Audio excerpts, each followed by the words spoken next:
وسلم على سيدنا ومولانا محمد مفتاح باب رحمة الله عدد ما في علم الله صلاة وسلاما دائمين بدوام ملك الله وعلى آله وصحبه ومن والاه أما بعد. Ma'asyiral hadirin rahimakumullah, bacaan kitab Al-Qirtas masih melanjutkan fasal yang pertama. Fi fadhaili dzikri wal hathi alaih, dalam keutamaan zikir dan anjuran atas zikir. Ila qala al-muallif rahimahullah ta'ala wa nafa'ana bihi wa bihi fi dharain amin. Wa fi sahih Muslimin an Abi Hurairah radhiyallahu anhu qala kana Rasulullah sallallahu alaihi wasallam yasiru fi tariqi Makkah famarra ala jabalin yuqalu lahu Jumdan faqala siru sabaqal mufarridun faqila wa mal mufarriduna ya Rasulullah qala adh-dhakiruna Allah katsiran wadh-dhakirat wa qila al-mufarridun man afradul haqqa an ghairihi bi husnit tauhid fil aqaid wa husnil akhlaq wa husnil ikhlas fil a'mal. Wa fi sahih Muslim, dan di dalam kitab Sahih Muslim, Abi Hurairah, dari sahabat Abu Hurairah radhiyallahu anhu, sahabat Abu Hurairah mengatakan, karena Rasulullah sallallahu alaihi wasallam yasiru fi tariqi Makkah, pernah Rasulullah sallallahu alaihi wasallam berjalan di jalan kota Makkah. Nah, biasanya kalau yasiru ini diartikan berjalan di waktu malam. Jadi Rasulullah SAW pernah berjalan di waktu malam di jalan kota Makkah, di jalan yang ada di kota Makkah. Famarra ala jabalin yuqalu lahu Jumdan. Kemudian Rasulullah SAW melewati sebuah gunung yang diberi nama Jumdan, Gunung Jumdan. Faqala siru sabaqal mufarridun. Kemudian Nabi SAW mengatakan kepada para sahabat, siru, berjalanlah terus kalian, sabaqal mufarridun, telah mendahului kelompok al-mufarridun. Maksudnya al-mufarridun ini telah mendahului para sahabat yang sedang berjalan bersama Rasulullah, mendahului dalam hal mendapatkan keutamaan dari Allah Subhanahu wa ta'ala. Jadi al-mufarridun itu mereka mendahului mendapatkan keutamaan dari Allah Subhanahu wa ta'ala. Dan faqila wa man mufarridun ya Rasulullah. Akhirnya para sahabat bertanya, wa man mufarridun ya Rasulullah, siapa mereka al-mufarridun yang telah mendahului kami dalam mendapatkan kebaikan dari Allah? Qal adz-dzakiruna Allah katsiran wadz-dzakiratu. Nabi pun bersabda, al-mufarridun yang mendahului kalian dalam mendapatkan kebaikan dari Allah adalah adz-dzakiruna Allah, orang-orang laki-laki yang banyak berzikir, orang-orang laki-laki yang berzikir kepada Allah, wadz-dzakirat, dan orang-orang perempuan yang berzikir kepada Allah katsiran, yang banyak zikirnya. Jadi orang laki-laki ataupun orang perempuan yang banyak zikirnya, mereka mendapatkan kebaikan dari Allah sebelum orang-orang lain mendapatkan kebaikan itu. Ahli puasa, mereka mendapatkan kebaikan dari Allah. Ahli zikir lebih dahulu mendapatkan kebaikan. Ahli sholat sunnah, mereka mendapatkan kebaikan dari Allah. Ahli zikir jauh lebih mendapatkan kebaikan dari Allah Subhanahu wa ta'ala. Bahkan amal yang paling berat yaitu sedekah, ternyata orang ahli sedekah mereka mendapatkan kebaikan dari Allah, tapi orang ahli zikir lebih dahulu mendapatkan kebaikan dari Allah Subhanahu wa ta'ala. Kenapa kok ahli zikir? Berarti orang yang zikir itu lebih utama daripada orang yang sholat sunnah. Iya. Orang yang zikir lebih utama dari orang yang ahli puasa. Iya. Orang yang ahli zikir lebih utama daripada orang yang ahli sedekah. Iya. Bahkan Nabi menjelaskan daripada orang yang berperang di jalan Allah Subhanahu wa ta'ala. Ini sabda Nabi. Kalau misalkan ada yang kurang menerima, kan sedekah lebih berat daripada zikir. Tapi ini sabda Rasul SAW. Cuma mesti diingat, yang bisa mendahului ahli puasa, yang bisa mendahului ahli sholat sunnah, yang bisa mendahului ahli sedekah, yang bisa mendahului orang yang berperang di jalan Allah adalah yang zikirnya banyak. Bukan hanya sekedar zikir, tapi zikirnya banyak. Dan tentunya istiqomah. Karena orang yang zikirnya banyak, itu kan hatinya lebih mudah ingat kepada Allah Subhanahu wa ta'ala. Dan semuanya itu kan tujuannya mengingatkan kita kepada Allah. Orang sholat tujuan utamanya adalah nyambungkan seorang hamba dengan Allah Subhanahu wa ta'ala. Orang puasa tujuannya agar yang puasa itu lebih gampang ingat Allah Subhanahu wa ta'ala. Nah, dengan hati yang lebih sering ingat kepada Allah daripada lupanya, bahkan ingat Allah terus menerus, maka sedekah itu gampang. Puasa juga enteng. Berperang di jalan Allah mampu mereka lakukan karena hatinya sudah ingat Allah Subhanahu wa ta'ala, sudah nyambung kepada Allah. Nah, nyambungnya, ingatnya kepada Allah adalah dengan memperbanyak zikir. Nah, sekarang kalau ada orang ahli zikir dan ahli zikir banyak dan ahli puasa sunnah, ahli sholat sunnah, luar biasa. Ada orang cuma puasa tapi gak zikir, ya kalah dengan yang ahli zikir walaupun belum puasa. Ada orang sedekahnya luar biasa tapi gak mau zikir, ya tetap ini sabda Rasul, orang yang zikirnya banyak lebih mulia daripada orang yang sedekah. Nah, kalau sedekahnya banyak dan zikirnya banyak, ya ini yang paling bagus sekali. Kadang orang itu cuma bisa gak terima kan, masa sih sedekah kan berat, zikir masa lebih utama daripada sedekah. Kalau zikirnya banyak, kata Nabi, lebih utama dari sedekah. Dia cuma bertanya-tanya, sedekah enggak, zikir enggak. Cuma muter-muter di bertanya, masa sih, masa sih. Salah satunya pun enggak dilakuin. Daripada kita bingung bertanya-tanya, percaya aja sama Rasul Sallallahu Alaihi Wasallam, berbanyak zikir. Nah, gambarannya ya seperti kemarin, kita punya waktu 24 jam. Kalau dibagi 3 berarti 8 jam. Kalau kita zikirnya sehari semalam 8 jam, itu berarti sepertiga dari waktu yang kita punya untuk zikir. Sepertiga waktu yang kita punya kita gunakan untuk zikir. Kalau zikirnya sehari 8 jam. Nah, sekarang kalau ada air di gelas tinggal sepertiga, kira-kira termaksud itu air banyak apa air sedikit? Sedikit. Tapi kalau air itu setengah lebih baru dianggap banyak. Berarti orang yang zikirnya pengen mengungguli ahli sedekah, mengungguli ahli puasa, mengungguli ahli sholat, zikirnya harus lebih dari separuh waktu yang dia punya. Kan tentunya berat. Tentunya ini bukan amal yang ringan.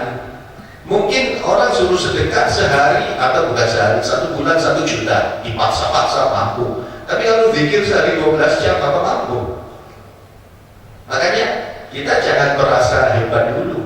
Saya udah sholawat segitu, tadi nggak usah sedekah. Lebih utama saya ini daripada yang ahli sedekah.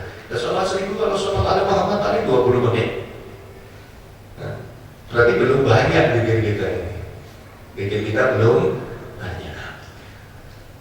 Nah, para sahabat, orang-orang soleh,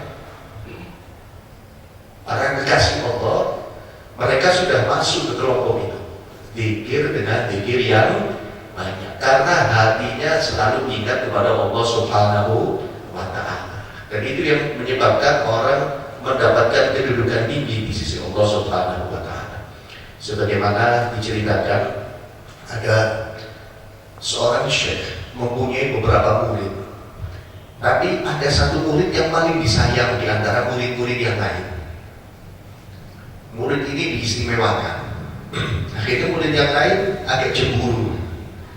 Mereka mengatakan kepada sang syekh, "Ya syekh, kenapa murid satu ini lebih engkau istimewakan daripada kami? Kami semuanya kan murid-muridnya engkau." Kata syekhnya, "Kalau pengen tahu sebabnya apa, nanti kumpul semuanya." Kemudian syekh itu sudah menyiapkan 1 ekor burung dan 1 pisau. Sekian ekor burung dan sekian biji pisau. Setiap satu murid dikasih 1 ekor burung dan 1 pisau. Semuanya dikasih 1 ekor burung pisau. Kemudian setelah murid-murid itu tadi masing-masing sudah pegang burung dan pisau, syekh itu mengatakan kepada murid-muridnya, "Sekarang kalian cari tempat yang dimana di tempat itu gak ada yang lihat sama sekali. Setelah kalian menemukan tempat tersebut, sembelih burung itu. Nanti kalau udah sembelih, lapor ke sini." Akhirnya murid-murid ada yang masuk hutan, ada yang di tepi sungai, ada yang masuk gua, ada yang masuk kamar, ada yang di kamar mandi, ada yang di kolong, macam-macam. Kecuali satu murid itu yang paling disayang, dia gak pergi kemana-mana, duduk aja depannya syekhnya sambil pegang burung dan pisau. Setelah murid-murid yang lain datang, mereka bangga semuanya. Dan kaget, dan murid yang disayang ini kok gak nyembelih burung, cuma duduk diam. Di situ mereka mengatakan, "Wah, habis nih, selesai. Setelah ini dia gak disayang lagi. Luntur gak cintanya syekh ini. Disuruh nyembelih aja gak mau. Murid macam apa ini?" Akhirnya syekhnya tanya sama murid-murid itu, "Kalian nyembelih di mana?" Satu mengatakan, "Saya di gua syekh," sambil dipanggil. "Saya di tengah hutan syekh. Saya di kamar syekh, saya di kamar mandi, saya masuk lemari syekh, saya di kolong, gak ada yang lihat." Akhirnya setelah satu-satu memberikan jawaban, mereka ngomong sama syekhnya, "Syekh, ini murid yang kau cintai kok diem di sini, gak kemana-mana." Kata syekhnya, "Tanya sama dia, kalau kalian pengen tahu sebabnya apa, tanya." Akhirnya tanya murid-murid, "Kamu kenapa gak nyembelih burung itu, kan disuruh gurumu, kok gak pergi-pergi?" Murid yang disayang itu dengan santainya menjawab, "Kan guru kita tadi memerintahkan agar kita nyembelih burung di tempat yang gak ada yang lihat. Saya gak menemukan." Kata murid-murid, "Gampang, hutan ada, gua ada, kamar ada, gak ada di mana. Semua tempat yang kalian masuki itu pasti dilihat oleh Allah Subhanahu wa Ta'ala. Jadi gak ada tempat yang gak ada yang lihat. Walaupun gak ada yang lihat manusia, Allah pasti lihat. Makanya saya gak nyembelih burung ini." Kata syekhnya, kan yang penting gak ada yang lihat, bukan hanya manusia saja, semuanya gak boleh lihat. Allah pun gak boleh lihat berarti. Kata syekhnya, mau sama murid-muridnya, "Sudah tahu kalian kenapa saya istimewakan murid ini? Karena hatinya selalu ingat Allah Subhanahu wa Ta'ala." Nah ini, dengan zikir banyak, orang yang zikirnya banyak, istiqomah, dia akan mencapai makom ini, makom muraqabah, makom kedudukan yang dia itu sadar bahwa hidupnya selalu diawasi oleh Allah Subhanahu wa Ta'ala. Makanya zikir banyak ini lebih afdal dari amal-amal yang lain, karena bisa menyampaikan seseorang ke kedudukan tinggi di sisi Allah Subhanahu wa Ta'ala. Nah kalau sudah seperti itu keadaannya, beres dia, mau ada orang, mau gak ada orang, dia tetap takwa kepada Allah Subhanahu wa Ta'ala, karena sadar hidupnya selalu diawasi oleh Allah Subhanahu wa Ta'ala. Wa qila al-mufarridun man afradul haqq an ghairi bi husni tauhid wal aqaid bi husni tauhid fil aqaid wa husni ikhlas fil a'mal. Tapi ada riwayat mengatakan al-mufarridun, orang-orang yang mendahului orang lain dalam mendapatkan kebaikan di sisi Allah. Al-mufarridun itu tadi adalah man afradul haqqa an ghairi, orang-orang yang mengesahkan Allah dari yang lain. Jadi hatinya kosong dari selain Allah Subhanahu wa Ta'ala. Mengesahkan Allah itu bukan cuma mengucapkan 2 syahadat,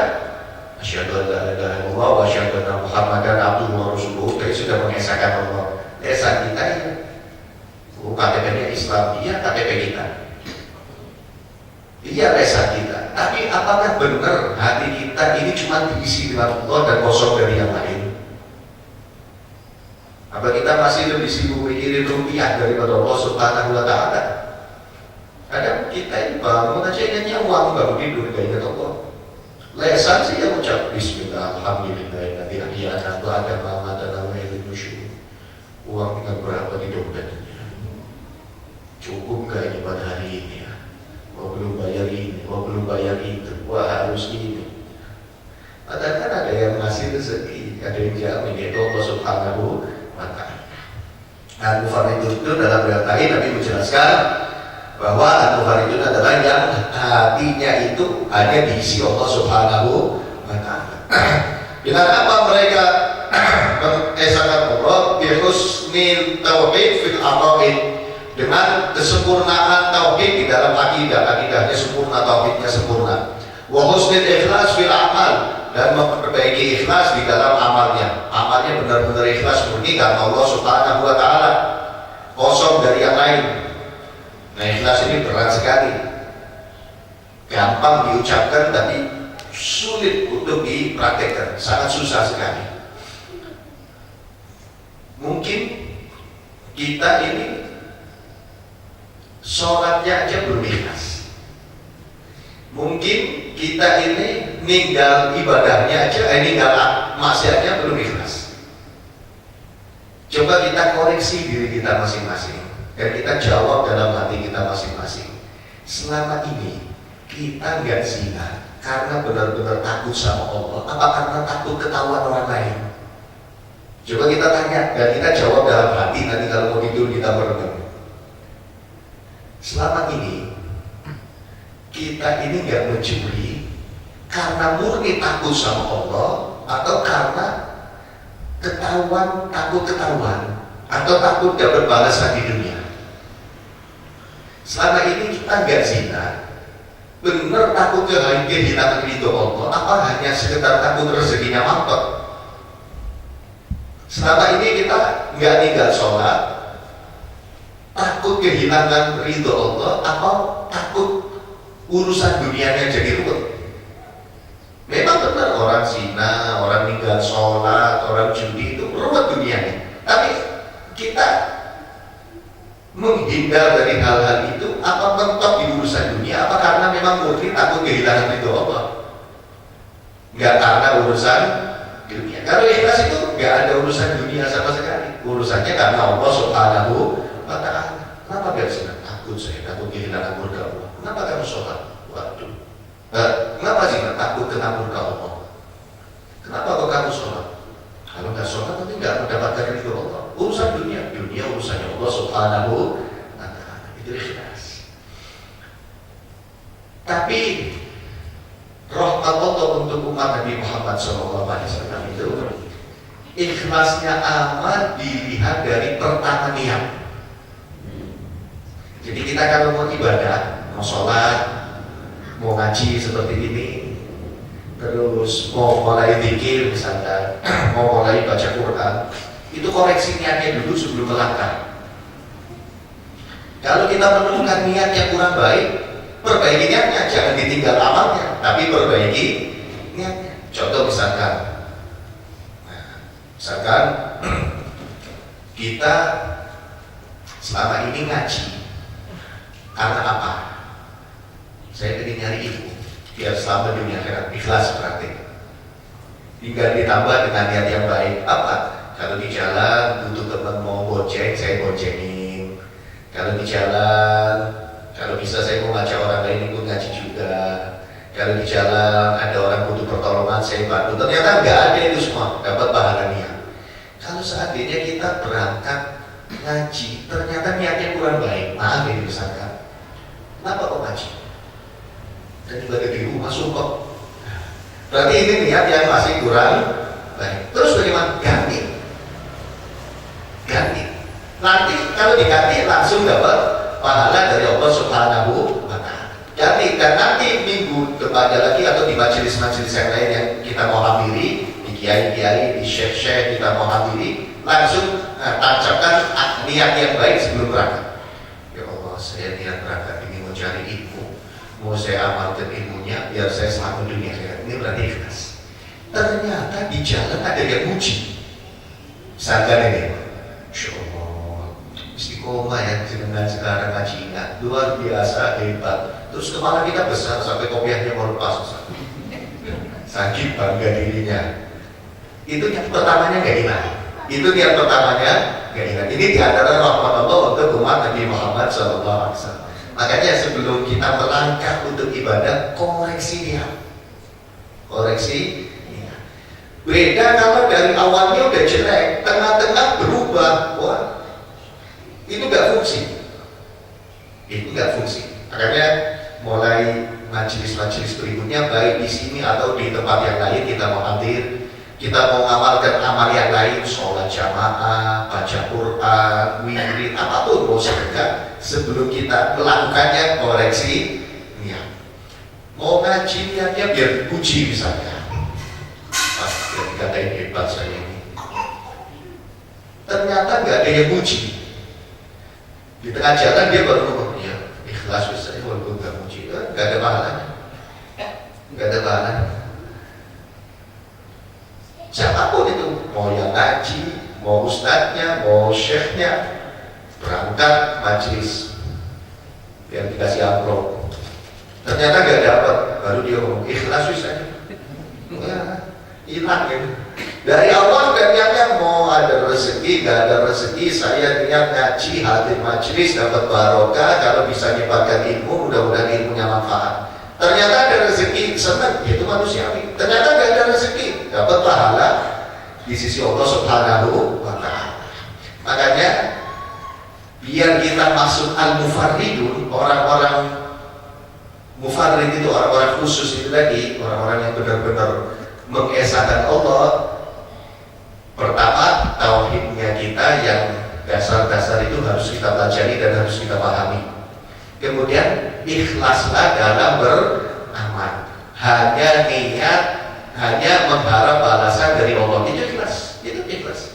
Ikhlas itu hanya mengharap balasan dari Allah.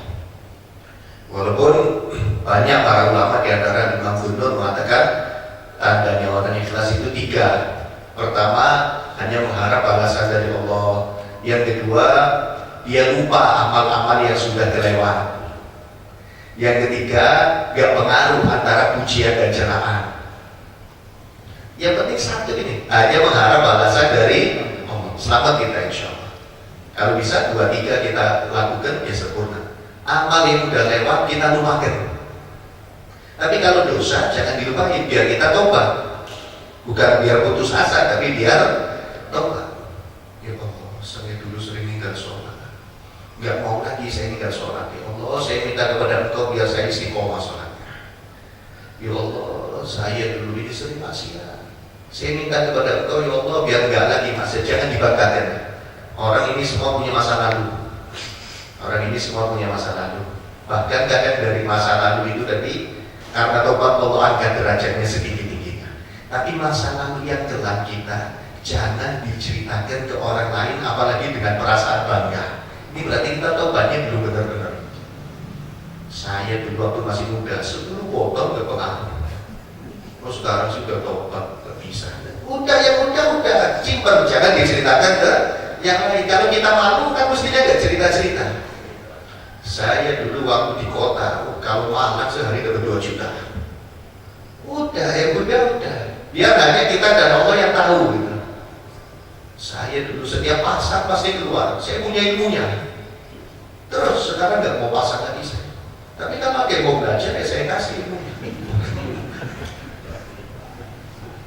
Yang udah, biar itu kalau amal. Tapi kita ingat itu kalau maksiat, tutup, jangan ceritakan ke yang lain. Tapi kita ingat bahwa itu adalah perbuatan dosa besar, sehingga kita ulangi istighfar lagi. Sahabat Umar itu sering nangis.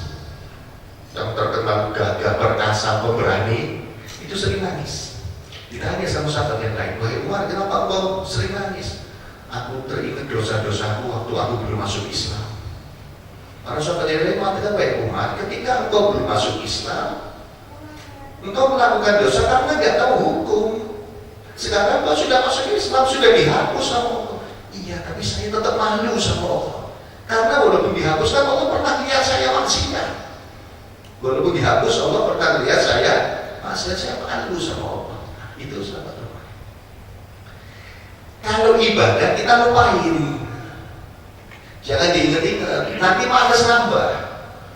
Duduk merenung, saya ini orang soleh, saya sholawat aja nggak pernah ketinggalan. Kan soleh berarti saya.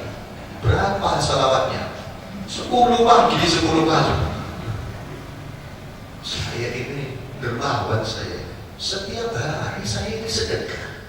Berarti dermawan saya. Berapa sedekahnya? 500 perak kalau udah bagus. Jumat 2000 dikali masjid. Nama air bensin. Itu diingat-ingat. Itu lupakan. Tetap walaupun kita mampunya sedikit, ada pahalanya kalau kita ikhlas. Jangan kecil hati dengan amal. Yang penting ikhlas. Tanda ikhlas satu itu hanya berharap balasan dari Allah. Yang kedua, lupakan. Setelah kita amal, kita lupakan. Yang ketiga, sama antara dipuji dan dihina.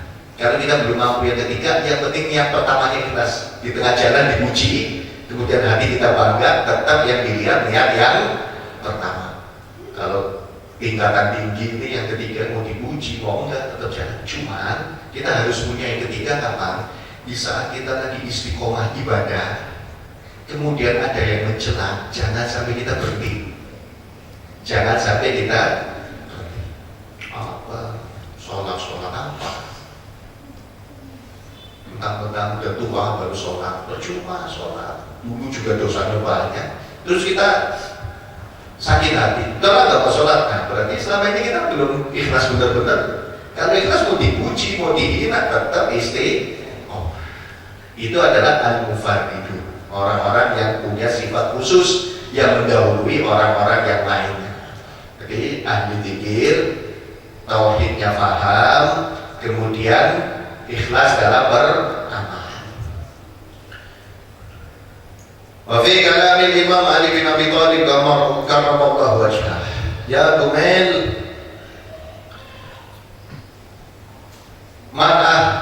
mur ahlaka ayyaruhu fi kasbil makarim wa yudriju fi hajati man huwa naimun. فوالذي وسع سموه الأسواد ما من أحد أودع في قلب سرورا إلا وخلق الله من ذلك السرور لطفا فإذا نزلت نائبة جرى إليها جمائي في انحداره حتى يتردها عنه كما تترد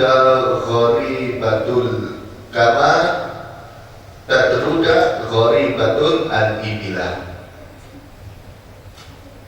Fa idza afaqtum fatajirullaha bis-shadaqah.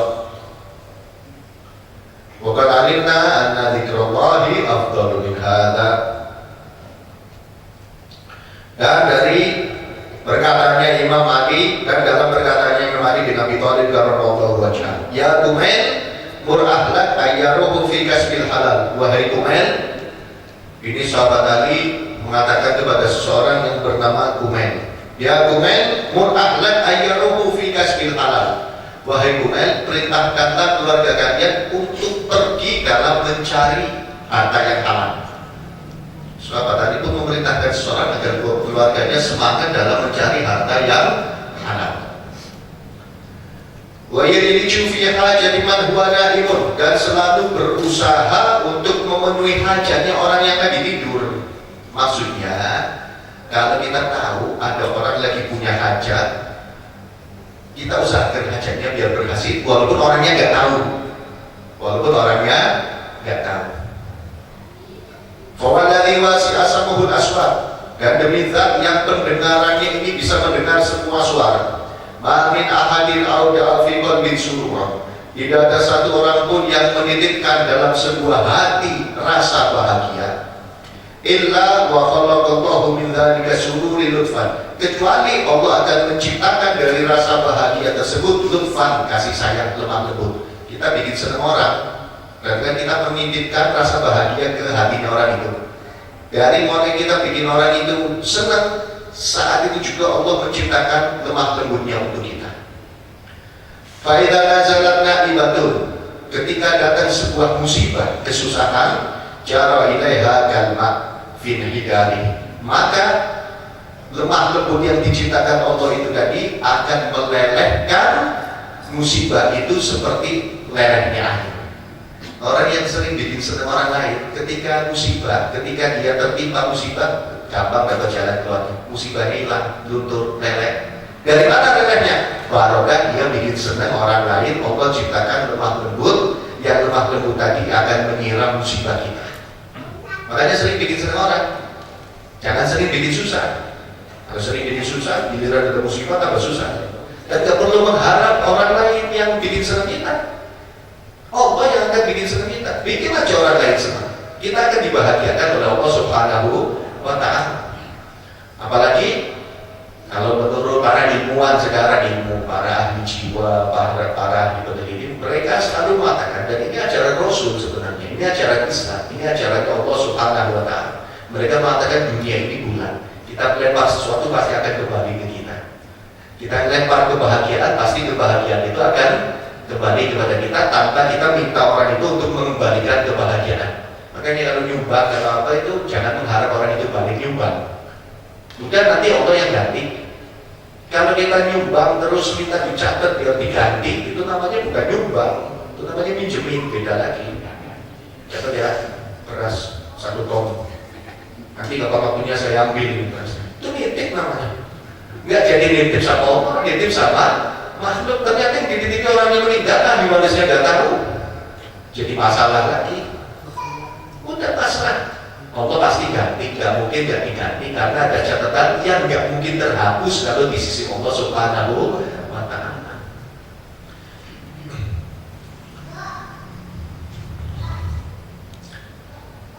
Faida anlatum fadajirullaha bisadaqah. Kalau kalian ingin beruntung, maka berdaganglah dengan Allah lewat sedekah. Pasti untung. Kita punya modal 10 juta buat bisnis, bisa untung bisa rugi. Kita punya uang 1 juta, kita sedekahkan 200.000, pasti balik. Pasti. Kita punya uang 1 miliar buat modal bisnis, kita ambil orang-orang ahli bisnis, ahli manajemen bisnis, kita ambil orang-orang ahli kalkulasi, semuanya kita kumpulkan dalam uang 1 miliar. Ayo jalankan usaha, belum tentu untung. Tapi kalau kita punya uang 1 miliar, 100 juta kita sedekahkan, pasti balik itu 1 miliar. Karena minimal kan 10 kali lipat, tapi sedekahnya harus tepat. Sedekah tepat itu bagaimana? Yang pertama ikhlas, hanya mengharap balasan dari Allah Subhanahu. Nah, cari orang yang benar-benar membutuhkan. Tapi nggak perlu kita jadi intel. Yang penting ada orang datang minta uang, kita kasih. Jangan benar ganti orang butuh. Jangan-jangan itu mis punya Innova ini. Katanya di berita seperti itu, malah di rumah di buat urusan dia sama Allah Subhanahu wa Ta'ala, urusan dia. Atau ke tempat-tempat ibadah, madrasah, masjid, pesantren, itu pasti. Dan nggak perlu dikasih nama biar orang tahu. Ya walaupun sekarang musimnya nama, kasih nomor, kasih gambar, itu beda, bukan pembahasan ini. Ini kalau kita pengen sukses, pengen pasti untuk ya berdagang dengan Allah, berbisnis dengan Allah, dengan apa? Dengan sedekah. Bapak alimna anda dikenal buat min hada. Sahabat mengatakan dan kami semuanya sudah tahu zikir kepada Allah lebih afdal dari itu semuanya. Dari sedekah. Makanya kalau kita mau sedekah, zikir. Kalau mau zikir, usahakan juga tetap sedekah, jadi dapat dua-duanya. Kalau masih mampunya satu, pilih zikir. Tapi yang banyak zikirnya kepada Allah Subhanahu. Nah, pagi siang sore zikir. Orang ngatain kita itu lama-lama capek. Apa sih maksudnya mulut tuh gak berhenti-berhenti? Umat kapan ya? Lagi cari pesugihan. Maksudnya apa itu? Lama-lama capek. Jangan dibalas mencaci. Ya kan senyumin aja. Lama-lama juga dia diem. Dan akhirnya bisa-bisa malah ikut zikir, ketularan zikir kepada Allah Subhanahu. Fi hadits qudsi wa fi hadits qudsi wallahu a'lam bissawab. Ya Rabbana ta'arafna bi annana أننا أسرفنا على الأطراف أشرفنا فاشق علينا توبة تغسل كل حوبة واستر من الرعاة واغفر لوالدينا ربي ومولودينا والأهل والإخوان وسائر الخلان وكل ذي محبة أو جيرة أو صحبة والمسلمين أجمعين فضلا وجودا منا لا بكساب منا بالمصطفى رسول نحظى بكل سول بالمصطفى رسول نحظى بكل سول بالمصطفى رسول نحظى بكل سول صلى وسلم ربي عليه عند الحب وآله عدد ضرس صحب والحمد لله في البدء والتناهي على ذكر كل صالح والعظيم محمد صلى الله عليه وسلم ثم نرى يا بني واخواني من الانبياء والمرسلين ثم نرى اله واصحابه وزوجه ثم نرى الشهود والصالحين والعباد الشهيدين والعاملين ثم نرى والدين ووالدكم وامتنا وامتكم وامت المسلمين عامه